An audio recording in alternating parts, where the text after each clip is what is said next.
Welcome to the Kristy Ella podcast. Every second Friday, I bring you a gentle story about a mature lady, an unwritten rule, and the courage she faces to overcome it. The unwritten rules we whisper.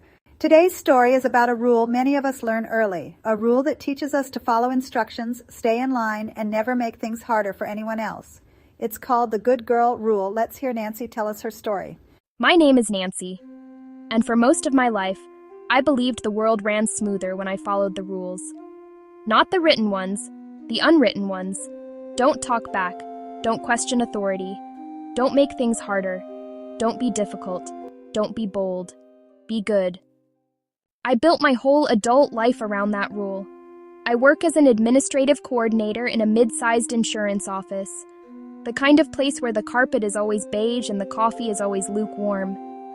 My desk sits right outside my boss's glass office, so I'm the first person he sees and the last person he calls on when something needs doing.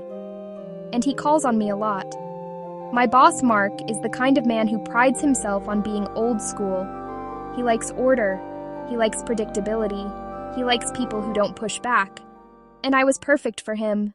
I wore neutral clothes, soft beiges, quiet grays, nothing that drew attention. Nothing that said I have a personality. Nothing that said I might have boundaries. People used to joke that I matched the office walls, and honestly, they weren't wrong. It happened on a Friday afternoon, 4:47 p.m., 13 minutes before closing. Mark appeared at my desk with a stack of files so thick it made my stomach drop. "I need these done before Monday," he said, already turning away, already assuming I'd say yes. I opened my mouth to protest, just a little, but he cut me off. "You're the only one I can trust with this." That line, that hook, the one that always reeled me back into obedience. So I nodded. Of course I nodded. And the office emptied around me while I stayed late, the last light glowing over my desk like a spotlight on a woman who didn't know how to stop performing. Saturday was my 52nd birthday. No party, no plans. Just me, a grocery store cupcake, and a stack of work I didn't want to do. I sat on my couch, papers spread around me, and something inside me cracked open.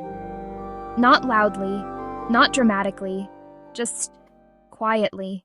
A slow, aching realization. I have spent my entire life being good for everyone but myself.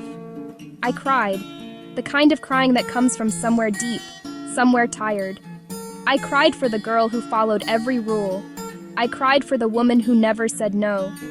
I cried for the birthdays I spent being grateful for crumbs of attention. I cried because I didn't even know what I wanted anymore. And when the tears finally stopped, I felt hollow, but also strangely clear.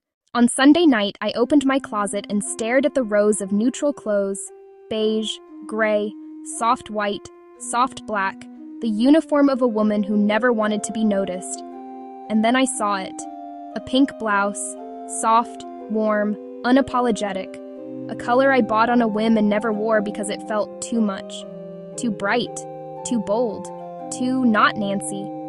But something in me whispered, wear it, just wear it, let yourself be seen.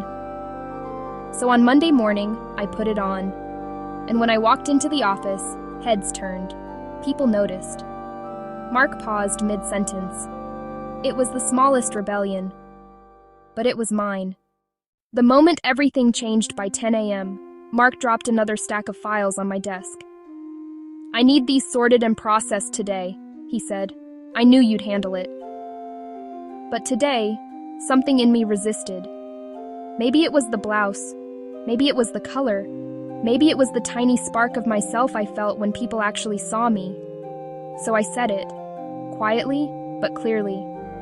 "I can't take that on today." Mark froze. "What do you mean you can't?" His voice sharpened.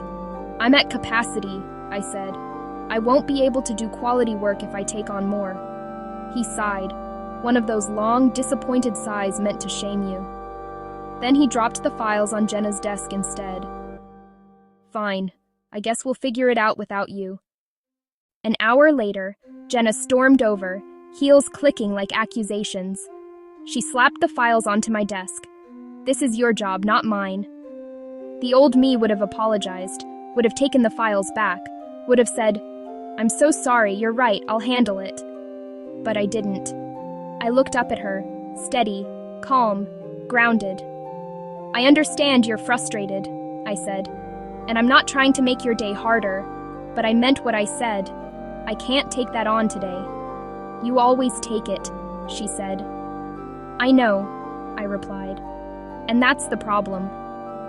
She sighed, gathered the files, and walked away.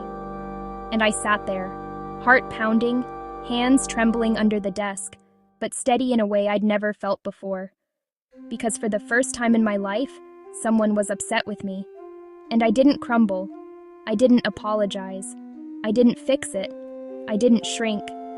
I stayed. And that was the moment I knew.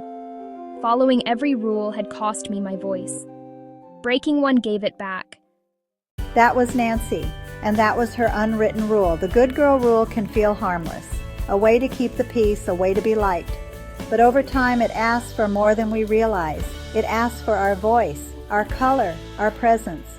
And sometimes, all it takes to break a lifelong rule is one small, honest choice.